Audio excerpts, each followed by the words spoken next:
time, right, we were in our house, right, and we were watching Top of the Pops, and there was like me and my granny and my brother, right, and my granny wanted Emmerdale Farm on, but my brother wouldn't turn over or anything, because, you know, he's really mean. So she started coughing and choking, and she was saying that, you know, the dry ice they have for the bands on Top of the Pops, right? She was saying it was making a choke.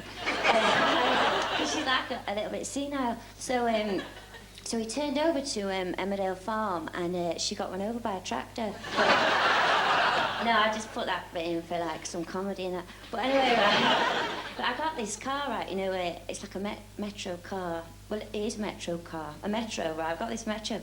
And I was like driving it, right, and there was all this like rattling under the bonnet bit. So I thought, oh, and I'm not really that mechanically minded. So I took it to a garage and I said, you know, if you're a girl on your own, they always sort of rip you off. So I went, oh, hi, my brother is a car mechanic, but he's not well. You know. Anyway, so I said, there's all this rattling under the bonnet thing. So he said, oh, right, come back at 4 o'clock. So I said, oh, right. And he was like really nice looking, but you shouldn't actually go out with a car mechanic, because apparently, right, you know, when they've washed their hands, even with the Swarfiga thing, they've got like oil under their fingernails, and if you're the girl going out with a car mechanic, you get a womb infection, apparently. Right. Anyway, but a nurse told me that, and that is true. So anyway, so I went back at 4 o'clock, and I said, oh, hi, I've come back from my car. So he said, and he was like standing there, and he was like laughing. So I started laughing. I didn't know what I was laughing at, but we were both laughing, and he was holding this like can of lilt. So we were both like laughing like that, and I said, oh, well, what's the damage? Because that's what you say, that's the lingo. I said, oh, what's the damage? So apparently this lilt can had been rattling in the glove compartment, right? And that was what had caused it and everything. So we were laughing, and then he charged me 35 quid. Right, so it weren't really that funny. But I haven't really long passed my test. I've not that long passed, and what I really like is, you know, when you go out on like a main road, and then you let someone in from a side road, you know, and they go like that, thanks, right? I really love that. And sometimes when I've got like nothing to do of an afternoon, I think I'll just go out on some main road, right, you know, letting people out. But and I was doing it this other afternoon, right, and my car just broke down, right, it just completely broke down. But I'm in the AA, so I rang them and I said, oh, I'm a woman on my own and everything. He said, oh, we'll send someone quick. And this bloke come dead quickly, about 15 minutes. And I'd gone a bit giddy, because, you know, I was just sitting in the car with nothing to do. So when he come, he said, oh, what's the problem? And I said, I can't get Radio 1 on my car radio, like that. Right? But he didn't think that was a bit funny. So anyway, so he said, oh, right. And he had a look, and he couldn't see what it was. So he said, oh, I'll tow you, right? So I said, oh, right.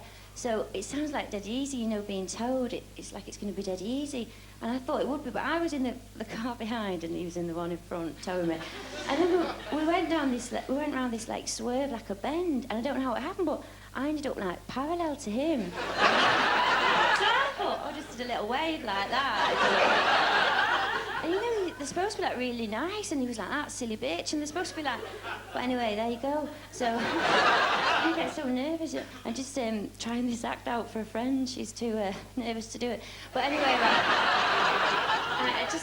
we was in this pub, right, and there was this girl who's like a friend of mine, and she was passing around this picture of a little baby girl, and she said, oh, I've got that out of a magazine, and you know, you sponsor a child that's in South America, and it's £12 a month, and they send you a picture and everything. And she said, oh, why don't you get one? So I said, oh, I'll get one of them. So I wrote off for one, and I got one, and she's called Gina, and she's nearly 3. And the thing is, my friend's one was like really thin. She was like really thin, and I got this really big fat little girl. But you know, because it's like £12 a month, I would have liked one that was a bit thin and getting fat. Anyway, so but it's a really nice thing to do. And then after a while, I was just paying this £12 a month, and then the agency sent me this thing, and they said, oh, this is Gina's done you a little picture. You know, the little girl done a picture. Right, and she's like nearly 4, right, and I looked at it, and it was rubbish. It was absolute rubbish, and you know, she didn't even use felt tips. It was like, so I was showing this other friend it and saying, that's rubbish, isn't it? And my friend said, £12 a month, you can join Bupa for that. And I just didn't get the point of it at all. Anyway, it was in this other pub, right? It was the same pub, but I'm just trying to variated. But we were in one time, and there was this lad with us, right? But there was this girl with us, and she'd just had a tattoo done on her arm of a rose, and she was showing it us. And then this lad who's dead funny, he went, "Oh, I've had a tattoo done on my back." And we went, "Oh, have you? What is it of?" And he went, "It's of my nana holding a tray of scones." Right? And he said, "You should see the detail on the sultanas," right? Like that. But, he was only messing everything. But anyway, my friend said, "Oh, he's dead funny, I fancy him." So I said, "Well, I do too then, you know." But anyway, so he said, "Oh, we'll bring him back to the flat." So we brought him back to the flat, right? And at first it was really good, and he was really being funny. And then he started, trumping. Do you say fart? So he started doing these trumps. So at first we were laughing like he'd done a big trick or something. We were just like laughing. And then he did a really big one. He went, "Oh, I think I've just followed through, right?" So, I mean, even I went off him then.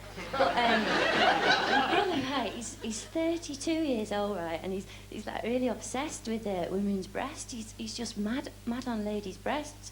And one time I said to him, I said, if there was a lady, right, with really nice breasts or whatever, and she had no head, how long would you go out with her for, right? And he said, about 6 weeks. Can you believe that? It's mad, isn't it? But, right, I'm going to tell you this. It's like a scary story, right? But don't want to listen to it if you get really scared or easy or anything like that. But one time, right, there's this woman, and she was like walking down a road really, really late at night, and she came across this big thing in the road, and she looked at it, and it was like a dead man. There, rolled up in the road like that. So she went, "Ooh," and she looked at his face, right, and there was just no features on his face at all. His face just had no features on. So she went, "Ooh," so she went running off down the road, right, and she came to this car, and there was a man in the car reading a paper like that. So she was banging on the window, and she went, "Help me, help me, I've just seen a man dead with no features at all on his face." And the man went like that with the newspaper in the car, and he went like that, and he went, "Like me then." And he had none either. He's so scary, isn't it? Anyway,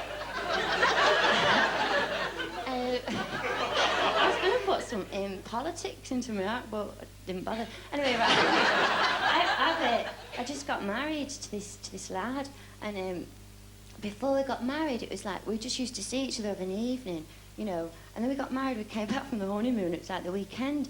And we were rubbish at being married. We didn't know what to do. We were just like sat there looking at each other. So I said, "Oh, I'll ring these friends of ours that are married." And I rang up and said, "Oh, hi, you know, what sort of things do you do at the weekend?" And, and they went, "We just do sort of different things, really." So I went, "Oh, right. So there you go. So we're just trying that. Anyway, listen, thanks very much. I've had a lovely time. Bye.